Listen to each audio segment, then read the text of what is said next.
वर्धा जिल्ह्यात झालेल्या अवकाळी पावसाने पपईच्या झाडाचं खूप मोठं नुकसान शेतकऱ्यांचं केलेलं आहे। वर्धा जिल्ह्यातल्या सेलू तालुक्यातल्या अंतरगाव या ठिकाणी पाहू शकतो आपण कशा पद्धतीनं पपईची झाडं जी आहे ही अवकाळी पावसामुळे गळून पडलेली आहे। ह्या राजेंद्र लटारे या शेतकऱ्याचा प्लॉट आहे आणि राजेंद्र लटारेंनी 1.5 एकर शेतामध्ये आपल्या पपईची लागवड केली होती। गावरान पपईची लागवड करून मोठ्या प्रमाणात उत्पादन घेण्याचा बेत जो आहे हा शेतकऱ्याचा होता आणि गावरान पपईला चांगली मागणी असल्यामुळे शेतकऱ्याने याची जोपासना सुद्धा केली। 1.5 वर्ष या पपईची जोपासना केल्यानंतर आता कुठे याचं उत्पादन जे आहे हे उत्पादन मिळणार होतं आणि उत्पादनाच्या ऐन तोंडावर या पद्धतीचं नुकसान जे आहे हे अवकाळी पावसानं केलेलं आहे। 1100 झाडं तब्बल या ठिकाणची जी आहे ही गळून पडायलाचं चित्र या ठिकाणी पाहायला मिळतंय। आपण पाहू शकतो या शेतामध्ये पपईचा जो सळा आहे हा सळा सर्वत्र पाहायला मिळतोय आणि मोठ्या प्रमाणात या शेतकऱ्याचं जे नुकसान आहे हे नुकसान या ठिकाणी झालेलं आहे। नेमका हा नुकसान जे आहे हे नुकसान भरून निघेल का अशा प्रकारची एकूण त्याला आस असताना आता मात्र महसूल विभागाकडून पंचनामा जो आहे हा पंचनामा देखील येथे करण्यात आलेला आहे आणि आपल्यासोबत या ठिकाणी बोलण्यासाठी राजेंद्र लटारे हे शेतकरी आहेत। आपण त्यांना विचारूया कशा पद्धतीनं या संपूर्ण शेतीचं जे नुकसान आहे हे नुकसान झालेलं आहे। अवकाळी पाऊस हा आपल्या इथे कसा होता काय सांगाल नेमकं?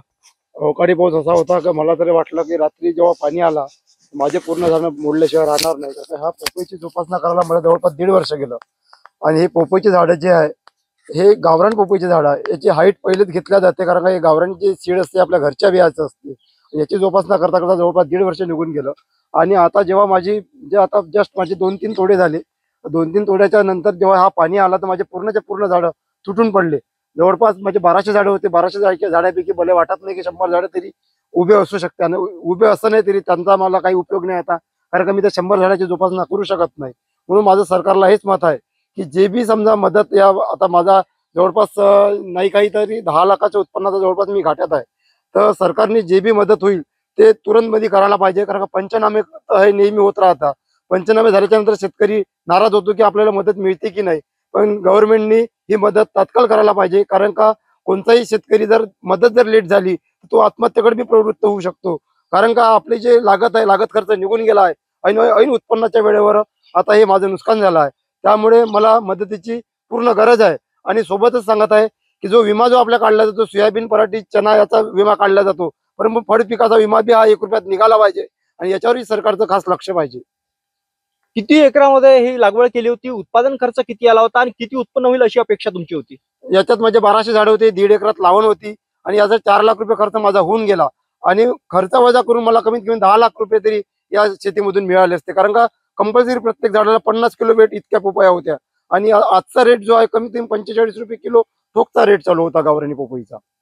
पंचनामा झाल्यानंतर मदतीचं आश्वासन काही मिळालं सरकार? मला फक्त मला पटवारी साहेबांनी सांगितलं की तुम्हाला मी 100% मदतीचं आश्वासन देत आहे। आता सरकारच्या हाती आहे।